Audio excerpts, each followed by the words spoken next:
इतना बताइए गिरी साहब, इतना बताइए बस मुझे कि क्या उत्तराखंड में जो हम यूसीसी देख रहे हैं अब ये एक एक्सपेरिमेंट के तौर पर है कि कैसे आगे यूसीसी बढ़ेगा उत्तराखंड में, और फिर उसके बाद सरकार करेगी कि पूरे देश भर में लागू इसको, मतलब ये है तैयारी? देखिए पूर्णिमा जी, हमने सीधी बात करें, हाँ। हमने 3 हमारे नारे थे। पहला राम मंदिर बनवाने का, ठीक है। दूसरा हमारा धारा 370 हटाने का, तीसरा समान नागरिक संहिता लाने का। हम उस पर अडिग हैं, अविचल हैं, और लगातार देश के हर नागरिक को उसका अधिकार मिलना चाहिए।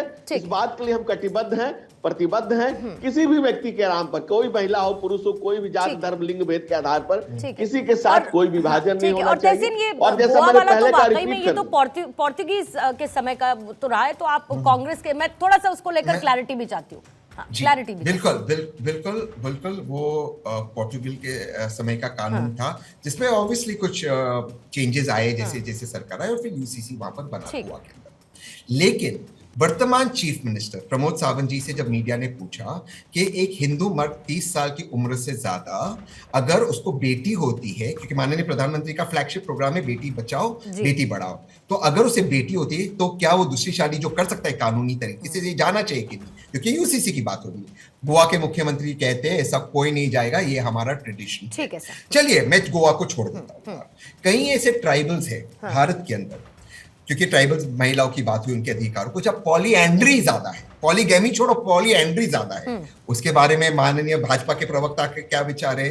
ऐसे मैं दोबारा से कहता हूं, अगर 2-2 शादी गलत है और मैं मानता हूं गलत है, तो इन्होंने आपके शो में से मुसलमान महिला 3-4 बार मुसलमान महिला बोले, जबकि इनकी सरकार, वर्तमान सरकार का डेटा सुप्रीम कोर्ट के अंदर नेशनल फैमिली हेल्थ सर्वे बताता है कि पॉलीगमी हिंदुओं भाई बहन में ज्यादा है। हिंदुओं का जिक्र क्यों नहीं? क्योंकि इनको किसी को इंसाफ नहीं देना है। मैं दोबारा से हाँ या ना में जवाब दीजिए। मैत्री करार जहां पे एक शादीशुदा मर्द एक गर्लफ्रेंड रख सकता है ऑफिशियली, होना चाहिए या नहीं होना चाहिए? और मैं आपसे पूछ रहा हूं, क्या ट्राइबल महिलाओं को या ट्राइबल अधिकार नहीं मिलना चाहिए मेरे भाई, चाहे पॉलीगैमी और पॉलीएंड्री? जबकि आपकी सरकार, भाजपा की सरकार सुप्रीम कोर्ट में कहती है पॉलीगैमी और पॉलीएंड्री सबसे ज्यादा ट्राइबल में, तो फिर आपने उनको क्यों इससे बाहर रखा? जवाब देंगे गिरी साहब? वो महिला नहीं है। 10 सेकंड 15 सेकंड में जवाब गिरी साहब, फिर मैं बाकी मेहमानों के पास।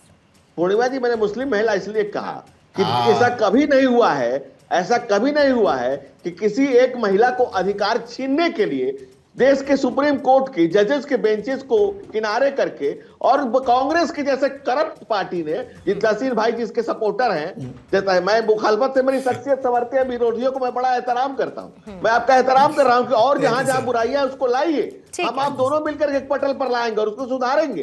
लेकिन कांग्रेस ने कुछ कुकर्मों से एक बहन को इंसाफ नहीं मिल पाया, इसीलिए मैं उस बहन की चर्चा कर रहा था। और दूसरी बात जो मैं कह रहा हूं, सब बात ठीक है, लेकिन मैं ये कह रही हूं कि अगर कहीं पर इसमें भेदभाव नजर आता है तो उसको भी सरकार दूर करने के लिए सोच रही है ना।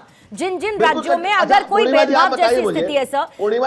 पूर्णिमा जी एक 10 सेकंड मुझे बताइए कि अगर 20 महीने का मंथन और 2.33 लाख अगर उसमें इनवाइट किया गया उसमें सुधार के लिए, कि आप क्या क्या राय देते हैं, तो इतना मंथन, ये समुद्र मंथन, ये अमृत मंथन, ये यूसीसी के लिए मंथन आखिर हुआ क्यों? ठीक है, उसमें इनको 3 पेज इनको भी लिख देना चाहिए था। 233 2.33 सॉल्यूशंस में जो बताए गए लोगों ने, ठीक है, तमाम लोगों को अपनी राय रखने के लिए धनंजय भाई एक ही लाइन धनंजय भाई, ये अमृत हमारी ट्राइबल बहनों में क्यों नहीं बांटा, हमारी गुजरात की बहनों में क्यों नहीं बांटा? जिसमें आपसे ये पूछना चाहता हूं बड़ी विनम्रता से। अभी तो उत्तराखंड में लागू है मेरे भाई। बस उत्तराखंड में ट्राइबल बहन नहीं है। नहीं, मैंने इसीलिए ट्राइबल्स को ऑल ओवर तो तहसीन इसमें एक्सेप्शन रखा गया, लेकिन इसीलिए मैंने ये सवाल पूछा कि अगर हम किसी और राज्य में जाते हैं, वहां पर इस तरीके के कोई भेदभाव वाली स्थिति है, तो उसको भी तो हम यूनिफॉर्म सिविल कोड में रखेंगे ना। हम बदलाव करने के लिए तैयार हैं या नहीं? मैं सिर्फ इतना समझना चाहती थी। हाफिज नूर साहब, आपके पास आते हुए कहा जा रहा है कि अगर शरीयत के खिलाफ नहीं है ये यूनिफॉर्म सिविल कोड, हम इसको अपनाने के लिए तैयार हैं। लेकिन अब जरा मुझे ये समझाइए कि जो उत्तराखंड में यूनिफॉर्म सिविल कोड लागू करने के साथ साथ जो उसका ड्राफ्ट और जो उसका हिस्सा है, उसको कैसे देखता है all India Muslim personal law board? आपको कहीं कोई समस्या, कोई दिक्कत, या फिर जो भी उसमें पॉइंट शामिल हैं, जो बदलाव की बात हो रही है, उससे आप सहमत हैं, असहमत हैं? Muslim personal law board of India कम से कम 10-11 सालों से भारतीय जनता पार्टी के प्रवक्ताओं से, भारतीय जनता पार्टी के लीडरों से यूनिफॉर्म सिविल कोड की बात सुनता आया है और उनका जवाब भी देता आया है। देखा है हमने कि अभी पिछले दिनों में बहुत शोर मचा रखा था इन लोगों ने यूनिफॉर्म सिविल कोड के नाम से, कि अब जो आया है, जो उत्तराखंड में उसका खाका देखा है, ये 3 तलाक का कानून पहले से देश में है। ठीक है। बाल विवाह का कानून पहले से है देश में। हमारे यहाँ हमारी बहनों बच्चियों को पहले से जायदाद में हिस्सा मिलता है। अब इन्होंने एक तो पढ़ा नहीं है ठीक से इस्लाम को, मुसलमानों के खिलाफ और इस्लाम के खिलाफ इन्होंने ये सोचा ये इस्लाम के खिलाफ है, इसलिए ये ले आए। तो इन्हें पहले मुसलमानों का मुफ्ती बनने से पहले इन्हें इस्लाम को पढ़ना चाहिए, इस्तिफ्ता की तालीम हासिल करनी चाहिए, इन्हें अपने लोगों को किसी दारुल में दाखिला कराना चाहिए, तब इस्लाम के बारे में बातचीत करनी चाहिए। ये लोग इस्लाम के बारे में कुछ नहीं जानते, कोरे हैं ये लोग सिर्फ इस्लाम।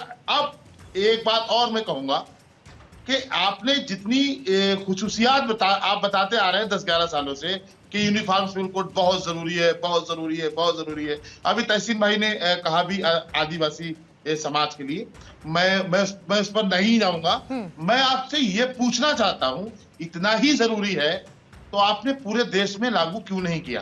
क्या कर्नाटका, क्या तमिलनाडु, क्या तेलंगाना, क्या बिहार, बंगाल ये देश का हिस्सा नहीं है? यहाँ के लोगों को यूनिफॉर्म सिविल कोड की जरूरत नहीं है क्या? या आप लाने में कासिर हैं, या आप देश को मूर्ख बना रहे हैं? खोल करके बताइए ना आप। अजहरी साहब, एक मुझे जरा बात बताइए कि जैसे आपके यहाँ पर सर हलाला की प्रथा है, अच्छा, उसका जो मकसद रहा सर हलाला का, वो ये था कि पुरुषों में जो तलाक का फैसला है उसकी गंभीरता को बनाए रखा जाए।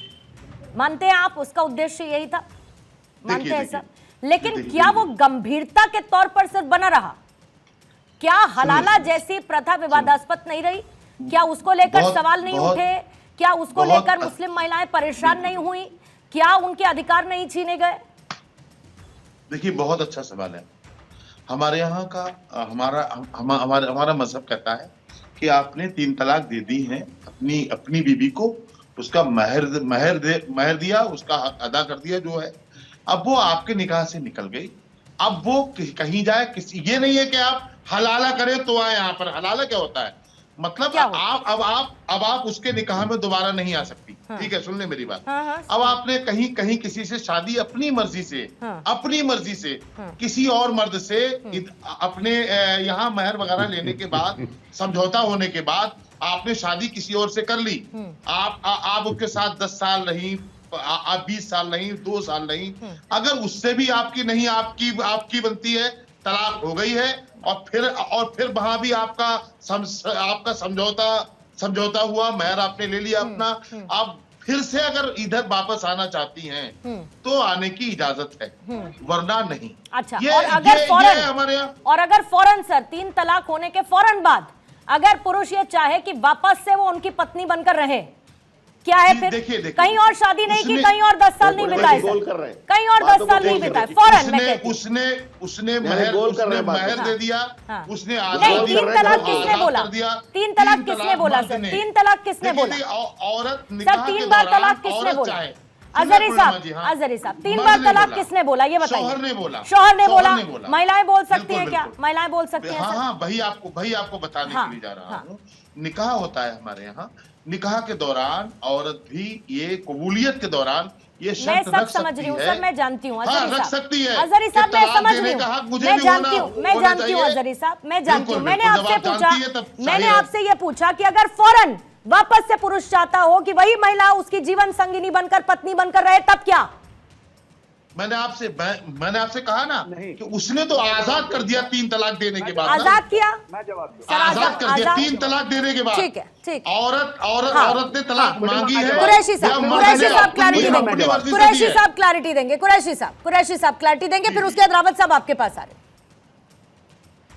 देखिए, सबसे पहले मैं आपको एक बात कहूँ कि कहीं भी किसी की विशाला के अगर साहब जो हैं वो खुद स्कॉलर हैं और सारी चीज़ों की जानकारी है, लेकिन मैं आपको बताऊं कि सवाल ये है कि कंडीशनल अगर आप किसी के साथ में कोइंसिडेंटली अगर किसी का तलाक हो जाता है और उसके बाद आप ये कहते हैं कि वापस कंडीशन में जाके वो तलाक खत्म करवा के और दूसरी जगह शादी कर दे, तो इसका तो सकते, इस्लाम में नहीं है। और सुनिए, रोज तलाक तोड़ना और खत्म करना इस्लाम इसकी इजाजत नहीं देता। आपको शादी करने की इजाजत देता है इस्लाम, चाहे मर्द हो चाहे औरत हो, लेकिन इस सुनिए सुनिए सुनिए पूर्णिमा जी, अब बात सुन लीजिए, आपने कहा तो पूरी बात सुनिए। मैं आपको एक बात बता दूं कि सवाल आके यहाँ ये खड़ा है कि कोई व्यक्ति अगर शादी करके जा रहा है, ये कंडीशन के साथ वापस जा रहा है, मुझे बताइए शरीयत में उसकी कहां जगह है भाई? जब आप कंडीशन ही जा रहे थे तो बिना कंडीशन के आप रह सकते थे, आराम से रह सकते थे। इसलिए ये जो बेवकूफ बनाने की काम भारतीय जनता पार्टी और उसकी भगिनी संस्थाएं कर रही हैं, उस ट्रैप में मेरी गुजारिश है कि न्यूज 24 की जो वो है वो लोग ना आए। अब रह गई बात, इससे आगे बढ़ के मैं आपको एक बात बताऊं, आज बात हो रही है यूसीसी के उत्तराखंड की। उत्तराखंड के ऊपर तो तहसीन भाई ने और तमाम चीजें बाकी सारी उन्होंने ट्राइबल्स को लेकर कही, लेकिन मैं आपको ये कहूं कि आज का ये यूसीसी का जो भारतीय जनता पार्टी का, नरेंद्र मोदी जी का और प्रदेश के मुख्यमंत्री का जो शगुफा है, ये वैसा ही फुग्गा फूटेगा जैसा नोटबंदी के नाम पे रोज सुबह शाम आप चिप देख लेते थे कि भाई चिप है वो कहीं जाके बॉटम में चली जाएगी और करोड़ों रुपए होंगे वो निकाल के ले आएंगे। ये सारी स्टोरियां हमने आपने तमाम लोगों ने सुनी है। अब इससे आगे बढ़ के मैं आपको बताऊं क्या हुआ उस नोटबंदी का, क्या हुआ उस नोटबंदी के नाम पे। नोटबंदी के नाम पे मोदी जी ये कह रहे थे कि 50 दिन दीजिए, जिस चौराहे पे कहेंगे 100 बार पुकार चुके सारी दुनिया और सारा विपक्ष उनको कि भाई आ जाइए, 50 दिन पूरे हो गए, सालों पूरे हो गए, मोदी जी नहीं आ रहे तो वो नहीं आएंगे। इसी तरह यूसीसी का भी कोई बहुत औचित्य मुझे लगता नहीं है बनने वाला है, क्योंकि ये सारे मामले ट्राइबल्स को लेकर, चाहे ट्राइबल्स का मामला हो या और किसी भी मामला हो, जब कंडीशन डिफरेंसेस आएंगी मामले अदालतों में पहुंचेंगे। मामले जब अदालत में पूछे जाएंगे तो सुनिए 10 सेकेंड, मामला जब अदालत में पहुंचेगा कि भाई अगर आप यूसीसी की बात कर रहे हैं प्रदेश में तो दानिश कुरैशी में और पूर्णिमा जी में फर्क क्यों? तो फिर इसका जवाब क्या देगी बताइए? भारतीय जनता पार्टी के पास इसका जवाब ठीक है, मैं उनसे जवाब ले लेती हूँ। तहसीन कुछ जोड़ना चाह रहे थे, 15 सेकंड प्लीज, फिर रावत जी के पास जाना। एक ही लाइन में कुरैशी भाई से बिल्कुल इत्तेफाक करता हूँ। ये जो हलाला, ये जो सब टर्म्स है, इसके बारे में ऑनेस्टली 2014 के पहले मैं जानता नहीं कितने लोगों ने सुना भी था। ये कहाँ से मैं बड़े विनम्रता से कहता हूँ, ये स्कॉलर्स आते, ये सारी बातें बताते। अधिकतर इस्लामिक स्कॉलर्स इसको कहते हैं कि कोई अलाउड नहीं, इसका कुरान में कोई रेफरेंस नहीं है। और देखिए कोई कंडीशनल डिवोर्स, पूर्णिमा आप क्योंकि आप महिला को, आपने कंडीशनल डिवोर्स होता क्या? ये क्या सारी बातें, ये एक्सप्लॉइटेटिव टू वुमेन और इसका कोई इस्लाम परमिशन नहीं देता। मैं कुरैशी भाई को बहुत बहुत साधुवाद बधाई देता हूँ, ये सही बात है। प्लीज इसको डिबेट में मतलब बीजेपी कैसे फायदा